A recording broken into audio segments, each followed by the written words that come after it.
Okay, we managed to get this here a little cleaned up with just water. Um, it's still got a lot of shading to it. Patina in, I guess you'd call it. That's about as far as I care to go on it. Well, that I'm willing to go on it. Because I'm afraid of removing some of that printing. It seems like it's holding up pretty good. I did not clean that with my usual mix of goop and or simple green and water, for fear that it might remove some of that, and I so anyway, that's what we're going to do. What we'll probably do is just give it just a light buffing with a microfiber, and spritz it with some clear poly, so that it doesn't tarnish any further. Hopefully, yeah. Eek. Yeah, we did it good. We cleared it out. I mean, there is the IF cans. There is the volume switch control, the tone control. Here's the band switch control. Here is the magic eye thingy with the Sonka Winky on it. And I managed to get it apart without breaking it. Yabba dabba doo. And the one meg resistor in there that you see, it's reading 3 megs plus. So yeah, we're gonna have to, but it's okay. We're gonna replace all this wiring on this thing. Boy, I mean, tell you, some of it is just so stiff that you can't bend it, and it's not pliable anymore. So a lot of it is going the way of the dodo. As this here terminal strip was cracked and broken right there. I didn't realize that until I went to take everything loose from that. And this one over here, of course, you've seen that it's only a single lug with a ground lug on it, and this is the one that was through bolted with a screw and nut on the thing. We're just going to do an alternate thing on that. These over here are bolted down with the IF can pins that stick through the bottom there. We'll try to keep those intact without doing a lot of damage to it. The rest of this crap is going to go bye-bye. Yeah, I'm still thinking about this doggone thing.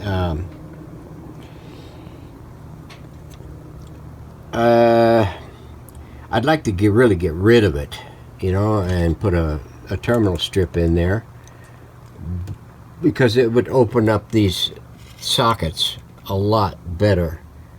But yeah, that's the butt in your face. More like on your face, taking a crap. But I can get rid of those pins, like He's the Master says, and just snip them off and don't worry about it. Well, yeah, it's still an option. It's on the table. Yeah. Ooh. Yes, sirree. Yeah, we went near the limit on this one. Yeah. Yeah. It is done and done. Yeah. We'll stick a fork in it later. So, now,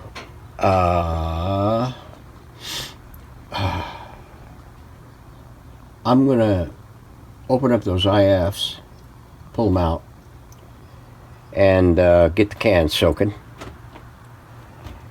And we got the end panels cleaned up and ready for refinishing. I got to take a spinner brush on this with my drill and clean up the superficial stuff on it and get these here buffed out and buzzed up with some abrasive pads, and then go over the entire thing with some of the abrasive pad, and then schmooze it with some fine grit sandpaper in order to get it nice and smooth so that it will reflect a smooth finish. What else were we going to do today? We're going to try to take a look at the conditions for the cabinet and see what we can do with that. I still got to get the plastic bezel off of it and get it the rest of the way stripped down so we can start dealing with some of that while this here is going through its final finish phase. Tuner's been cleaned up already, and the wheel, the drum, and the rear fastener for the tuner. This here is going to go a little bit more, I think. Let me put this over here with that, so that we pull the lamps out of it. They're going to get rewired. Let me see. We still got to deal with the finish on that power transformer, and then we got to deal with some of that stuff on this speaker. I'm gonna have to do something to protect that. So I'm gonna get this thingy Rocka-Freaka right there. So we're going to get to a point where we can start rebuilding this thing. I got my little scribbles, chicken scratches done, and I had to do an alternative method for these because they didn't use the standard colors for this. I just don't know why. They just didn't do that, but they didn't. So I gotta. So anyway, that's going to be it pretty much for the rest of the day. It is Saturday, 2 o'clock in the afternoon. We're going to get started taking that apart, and then we're going to get those in the dip and some of this other stuff ready to get cleaned up, and then we're going to be back for more punishment. So stay tuned. Yes, indeed, a Rudy. Tutti Frutti.